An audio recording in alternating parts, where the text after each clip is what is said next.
ढाका में जो यहाँ पर बस स्टैंड नहीं है, इंशाअल्लाह ताला उस बस स्टैंड को बनाया जाएगा।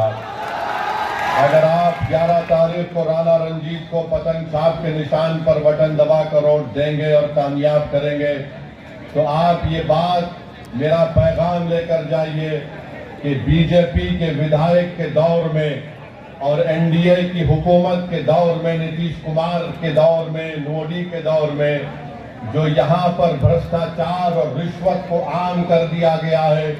अगर आप गवर्नमेंट के दफ्तर में जाते हैं, ऑफिस में जाते हैं, तो आवास योजना के लिए इतनी रिश्वत, पेंशन के लिए इतनी रिश्वत, म्यूटेशन के इतनी रिश्वत, राणा रंजीत कामयाब होगा तो इंशाअल्लाह ताला रिश्वत के तमाम अड्डे बंद होंगे और गरीब जनता को उसका फायदा मिलेगा।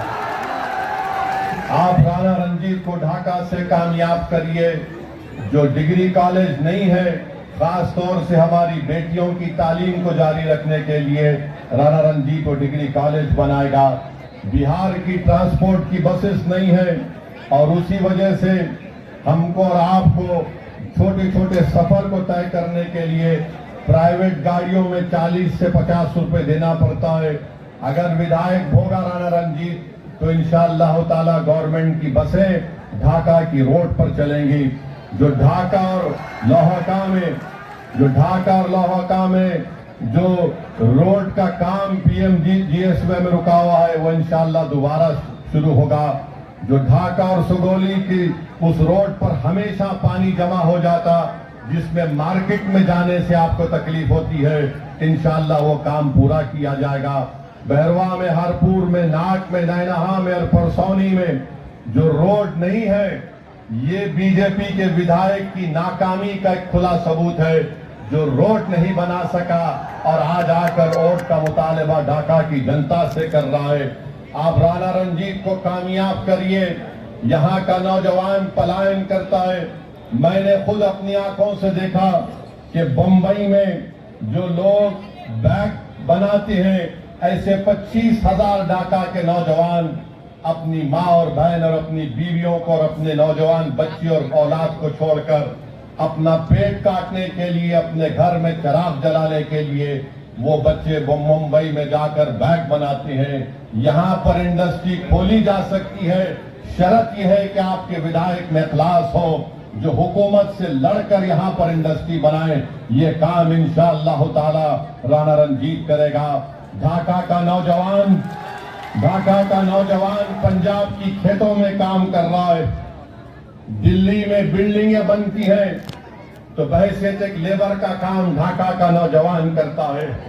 कौन सा डबल इंजन सरकार का काम यहां पर हुआ बताइए। ढाका में मनरेगा का काम साल में 25 दिन अगर किसी गरीब को मिल गया तो बहुत बड़ा कारनामा हो गया। और आप जानते हैं मेरे भाई कि केशरिया में ढाका ईस्ट की पंचायत में जो अस्पताल है, वहां पर एक्सरे की मशीन नहीं है, वहां पर खून का टेस्ट नहीं होता है। और 8वीं जमात के बाद, 8th क्लास के बाद ढाका में हमारी बेटियों को पढ़ने के मौके नहीं मिलते हैं। बताओ जायसवाल, तुमने कौन सा काम किया? तुम्हारी डबल इंजन की सरकार थी। डबल इंजन कहाँ का डबल इंजन? इंजन है का एक खाली एक बदनाम बोलते हैं, मगर काम तो कुछ नहीं हुआ। आप जाकर देख लीजिए, स्कूल है, बाउंड्री वॉल नहीं है। मॉडल स्कूल जो बन रहा है 2022 से बन रहा है, अब तक मुकम्मल नहीं हुआ। ढाका का सब डिविजनल अस्पताल, ना यहाँ डॉक्टर है, ना एक्सरे की कोई मशीन है। मेरे अजीज दोस्तों और बुजुर्गों, 35 से 40 किलोमीटर, क्या ये बात सच नहीं है कि अगर कोई बीमार पड़ जाता है तो मोतिहारी के सदर अस्पताल को ले जाने के लिए 35 से 40 किलोमीटर का सफर ढाका के गरीब को करना पड़ता है। ये डबल इंजन है। ये कहाँ का डबल इंजन? ये इंजन चलता नहीं, सिर्फ दिखाने के लिए है बीजेपी का और नीतीश कुमार का। और आप जानते हैं कि सैलाब आता है, जो नदी है बागमती और लालबकिया, इसका खास असर नैनहा में और बसगढ़ी में पड़ता है। इस नौजवान को कामयाब करो। मैं इन गांव के रहने वालों से अपील कर रहा हूं कि आप अगर राणा रंजीत को कामयाब करेंगे तो इंशाअल्लाह ताला ये मसाइल हल होंगे। ढाका शहर में आप देखते हैं कि पानी भर जाता है और आप ये भी जानते हैं कि यहां पर धान, मकाई और गेहूं की कीमत नहीं मिलती है। ये कैसा देश का प्रधानमंत्री है, ये कैसा बिहार का मुख्यमंत्री है जो बिहार की जनता को झूठ पे झूठ बोला जा रहा है। किसान को उसकी कीमत नहीं मिलती, ना मकाई की कीमत मिलती, ना गेहूं की मिलती, ना धान की मिलती है। आपको जरूरत है तो एक काम करने वाले विधायक की जरूरत है। सिंचाई का कोई इंतजाम नहीं है। डीजल ट्यूबवेल की वजह इस्तेमाल करने की वजह से किसान को बड़ी तकलीफ हो जाती है, उसके मुनाफे में कमी आ जाती है। क्या इस विधायक ने यहां पर किसानों के लिए कोई कोल्ड स्टोरेज का इंतजाम किया? जोर से बोलिए, इंतजाम किया? अल्लाह करे कि उसकी कान में आपकी नहीं की आवाज सुनाई दे दे। आप बताइए, बीजेपी और जेडीयू बार बार कहते हैं कि हमने ऐसा कर दिया। अरे ये तमाम यहां पर ढाका विधानसभा में कुछ काम नहीं हुआ, बल्कि आप देखते हैं कि मंसूबाबंद तरीके से ढाका विधानसभा को कमजोर कर दिया गया। तो हम उम्मीद करते हैं आपसे कि आप 11 तारीख के दिन अपने के कोर्ट का इस्तेमाल करेंगे। दूसरी तरफ एक और पार्टी है, इंडिया अलायंस, अपने आप को गठबंधन कहती है। अब गठबंधन की हकीकत यह है कि जो हमारे वीआईपी पार्टी के लोग हैं, अभी इलेक्शन शुरू नहीं हुआ तो उनके जिम्मेदार ने कह दिया कि बिहार में हमारा मल्ला समाज की आबादी 3% है और हमारा उप मुख्यमंत्री होगा।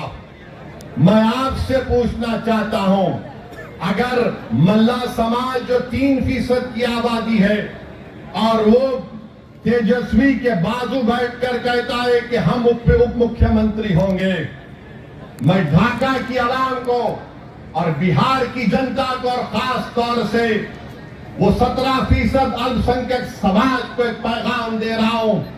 3% है और उनकी ताकत को देखो आप, उनके सियासी शऊर से सबक हासिल करो आप, और उनकी बहादुरी को देखो कि 3% और कह रहे हैं कि अगर हमारी सरकार बनेगी तो उप मुख्यमंत्री हमारा होगा।